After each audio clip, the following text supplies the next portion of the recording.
Dear audience, welcome to the show Power Chat. In today's episode, we'll be discussing about the labor migration situation in Nepal. Joining us today is Mr. Paul Norton, Chief of Mission at International Organization for Migration, IOM, in Nepal. Please allow me to welcome him. Welcome to the show, Mr. Norton. Thank you very much. It's such a pleasure to be here. How have you been? Very well, thank you. Very busy. Oh, Yeah. right. You have been here for about 4 years. And That's correct. You are working at IOM as the Chief of Mission for That's last correct. 2 years. That's correct. How do That's you correct. analyze the diversity and development process of Nepal? Well, the diversity is extraordinary, and the development is also extraordinary in certain ways. I've been doing this work for quite a long time, and I've been in many countries, and it's been my great pleasure to be work in Nepal. I started out in Damak for 2 years working with the refugees, and I moved to Kathmandu.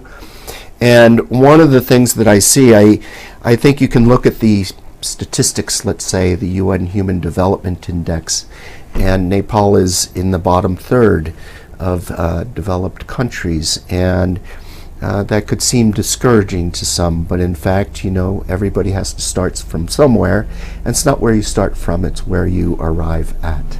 And it's true that there is a lot of inequality and poverty in the country, and there are many reasons for that, not necessarily self-inflicted, but there are problems with the infrastructure, with the economy, with the natural disasters, with the level of employment or its lack of availability. So all of these are factors that affect the prosperity and the development of the country. But there are all ways and tools to address those in an organized fashion. There's a lot of experience in the world, and I think that's what the UN and the international community bring to Nepal to support its own aspirations to become much more prosperous and much more healthy and safe. Mr. Norton, this is a really interesting observation about the development process of Nepal. Could you tell us about your areas of work and how do you assist the stakeholders working in the areas of migration that IOM has been specialized in the areas? Right. We came here in 2007 under an agreement with the government, and our first role was really, our task was really to focus on the refugee resettlement, the Bhutanese program. And to date we've resettled almost 113,000 people to 8 countries. It's been very successful. I would say one of the more successful refugee programs that I've been involved in my career. And that's really a tribute to not just the partners, but basically to Nepal for the generosity of accepting these folks for so long and hosting them, but also facilitating the whole operation of the international community trying to find more permanent solutions for these people. Now, during that time, of course, we didn't limit ourselves. IOM is a international institution. We have a lot of experience in migration management in general, and IOM looks at migration as being of benefit to all, to migrants, to society, if it's managed properly. And so we began discussions with the government very early on, and one of the first things that we did with the government was to pioneer the establishment of migrant resource centers. These were established basically to give migrants in different places in the country, not just the capital, but information to access to information, access to comparing jobs and resources, financial literacy issues, remittance issues, health issues, all of these that can help them make an informed decision rather than just going on single sources or being open to exploitation. People without information are vulnerable. So that was the concept, and we pioneered that with the government. We opened with 1 and then 2 and then 3, and then others have taken up that baton, so to speak. Now there are 45 in the country. You mean the resource centers? The resource centers that are operated by partly the government and partly government partners in the international community or the local CSO NGO community. So it's very much a collaborative effort, and it's still being developed. We've just proposed, and we're working with the Ministry of Labor and the FEPB and DOFE to standardize some of the information and make sure that it is based on facts and information that's already available to the government and that can be provided in a systematized way to the people who aspire to become labor migrants. Because ultimately we want to ensure that people have a choice as far as possible, and one of the first steps is providing them with information. But we've also conducted quite a lot of research about labor migration, about remittance usage, about seasonal migration, about migration in health. And all of these have led to other areas of development that we are working on right now very proactively with the government. Well, at a time when the information is not readily and easily available at the public domain, you have started with the resource centers. Could you tell us a little bit more on how migrant workers can benefit from these resource centers? Well, they're supposed to be one-stop shops. So you have the recruitment agencies, you've got other sources of information, people with mobile phones or the internet, there's ways to investigate. But not everybody has this information. Not all of it is accurate or up to date. And that's the role the government can fulfill and should be fulfilling. And so this complements other efforts that the government has instituted in terms of employment and labor centers and information centers. And so it's the same concept, it's just geared towards people who aspire to go abroad and to give them the information to make a decision. Well, you are working with many stakeholders and on many issues, including refugee and labor forces. Correct. What are the key challenges that you observe in the context of labor migration here in Nepal? And how do you prepare working with the stakeholders addressing them? That is such a big question, the key challenges. Migration is so multifaceted because it really affects all of society in one way or another. And so there are many different agencies in the government that are involved in migration. There are many CSOs and NGOs. There are many international actors. And you know, the key challenges are the economic, socio-economic development at home, so that people have a choice to move rather than being compelled to move out of necessity. It's also an issue of trying to protect people from exploitation.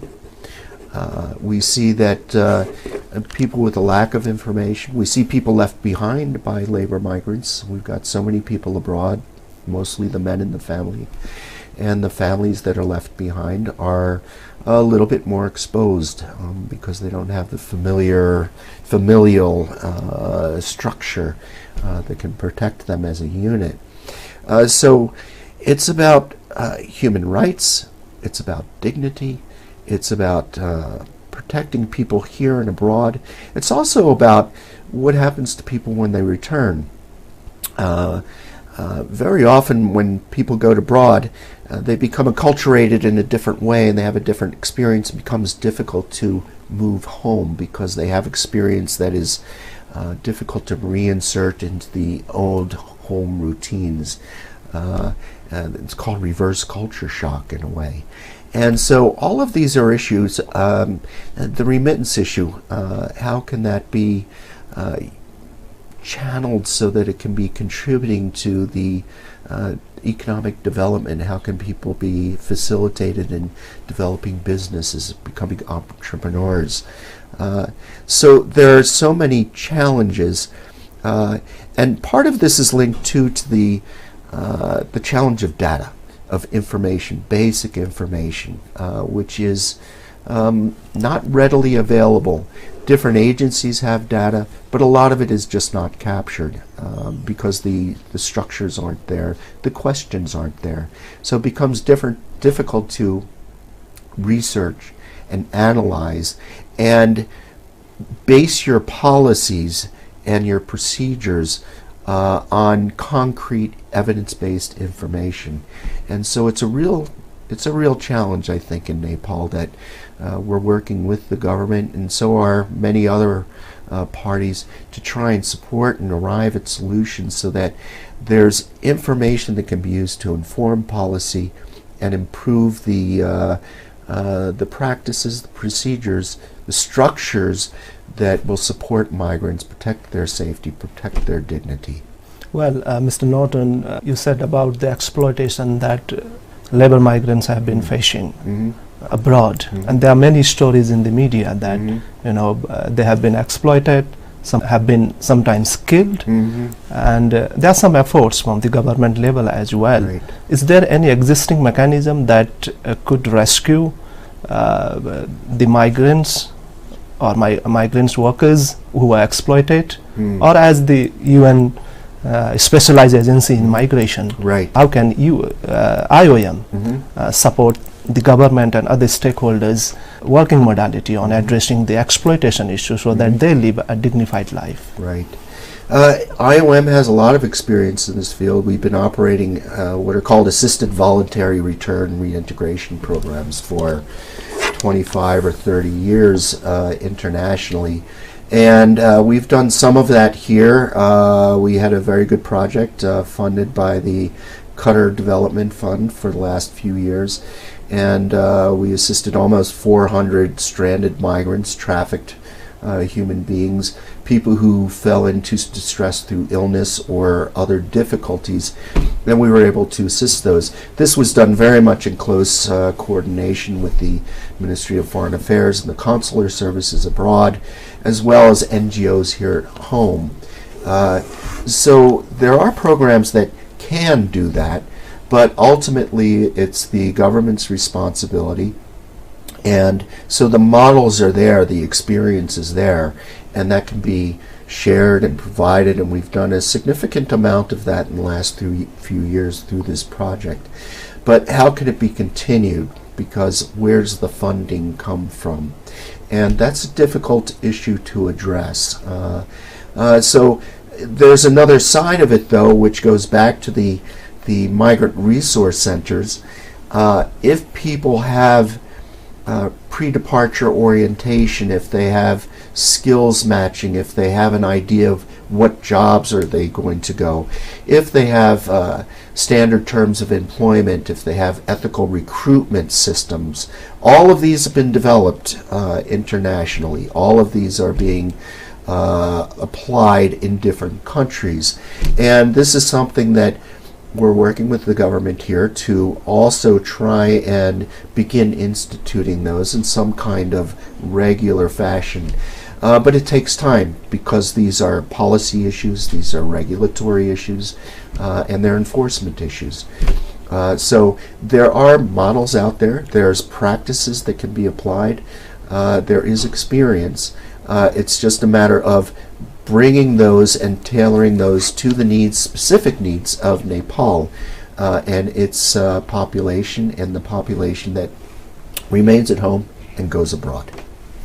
Well, do you have any guideline or approach at the global level on the global governance of migration? Yes, and I welcome that question because it's a very exciting time in the migration world. IOM and certain governments and other partners have been working for around 20 years because we recognized that you have the Refugee Convention and the Convention for Children, and you have the Convention for Human Rights and for Labor, and there are a lot of conventions that protect certain aspects of migration. But there is no standard, there is no applied, agreed, respected standard for all migrants, because it's not just about labor migrants. It's also, you've got many forms of migration. You have displaced people, and you have trafficked human beings. You have tourism. You have travel for education and religion. And now we're seeing that there's going to be some measure of migration because of climate change or natural disaster, all of these things. And there is no standard to cover that bigger picture of migration.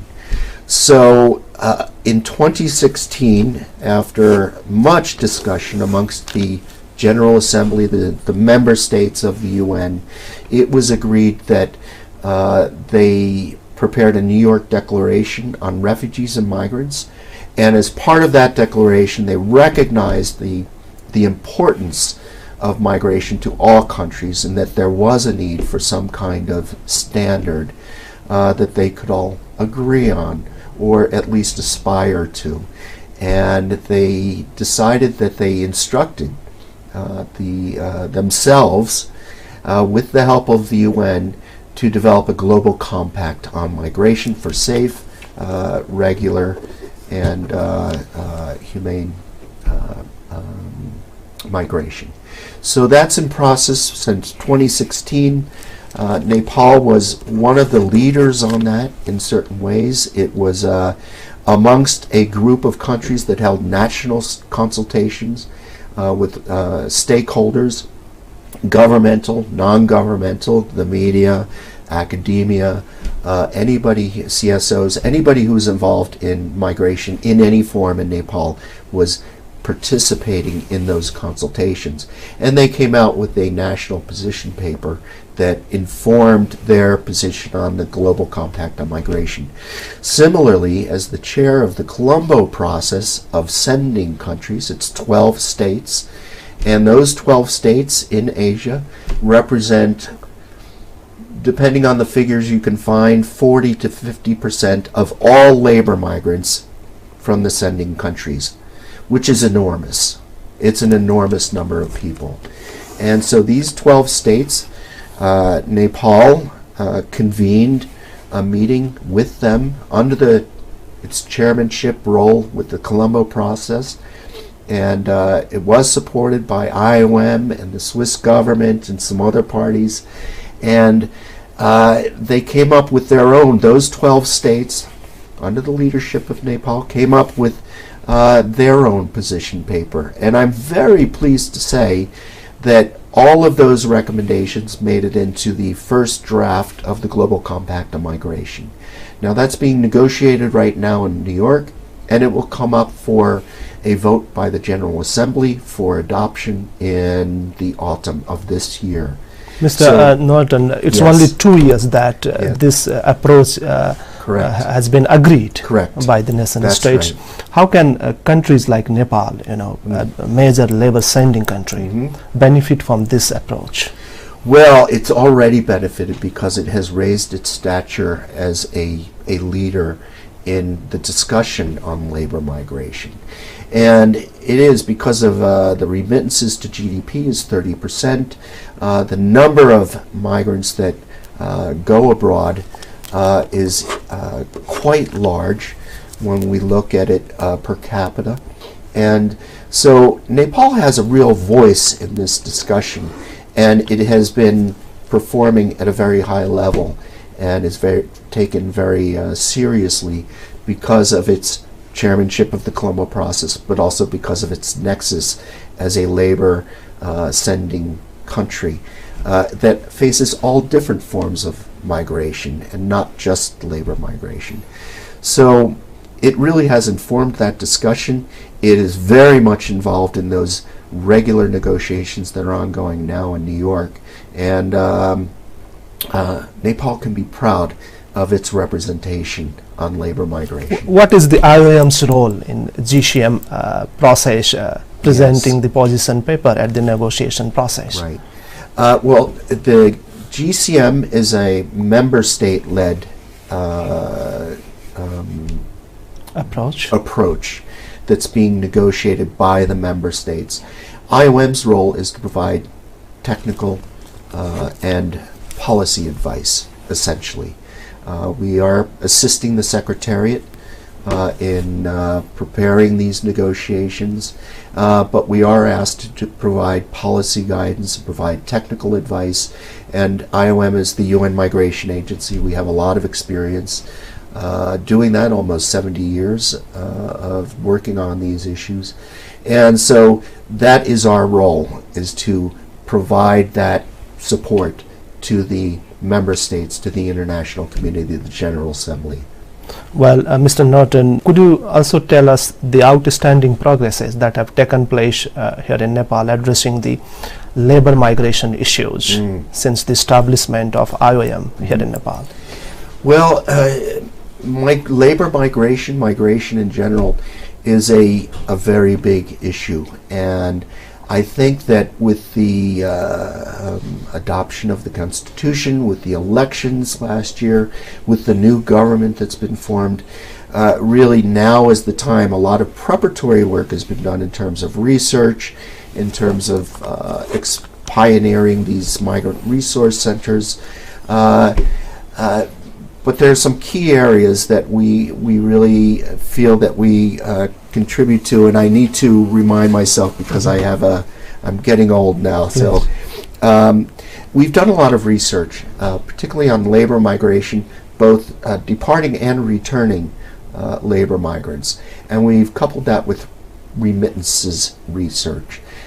We've recently concluded a very comprehensive project on that, and the report is just in publication right now, but we did consult with the government and again with the multi-stakeholder parties involved in migration, non-governmental as well as governmental, and that helped us to inform the recommendations that come out of this report. So that will be released very soon. We supported Nepal as a member of the SARC in coming out with a declaration, the Kathmandu Declaration on labor migration in 2014. And I was just over at the SARC the other day this week and talking about how we move that forward at the technical level. The SARC is a body that can be and should be used to advance these discussions as well. There's a lot of movement, migration within the region, as well as sending countries and also as receiving countries. So the SARC has a vested interest in this as well, and we believe it's a good platform for having this discussion. And Nepal has been a leader on that, and IOM has certainly supported Nepal in that. And one other area that is a bit neglected in consideration of migration is migration and health.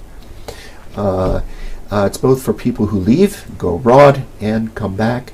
We're talking about individual health of the migrants themselves, but we're also talking about public health. People are subject to or exposed to new maladies when they're abroad, and they may bring them back. And so there are public health issues. So we've been working for the last year with the Ministry of Health and other agencies on developing a migration and health policy, which is now in the endorsement phase. Well, Mr. Norton, there are very interesting issues coming out, but we are coming to the end of the show. I would like to ask you about the IOM's vision on developing solution towards the labor migration work here in Nepal. Very quickly. Very quickly, ultimately, we want to make sure that people are safe, they have their dignity, and that they have enough information to make a choice rather than have to move out of necessity. And that involves development in Nepal. It involves the recognizing and respecting the aspirations of people to empower themselves and better themselves, maybe gain experience and remittance money abroad, and we want to help them to employ that to the best effect.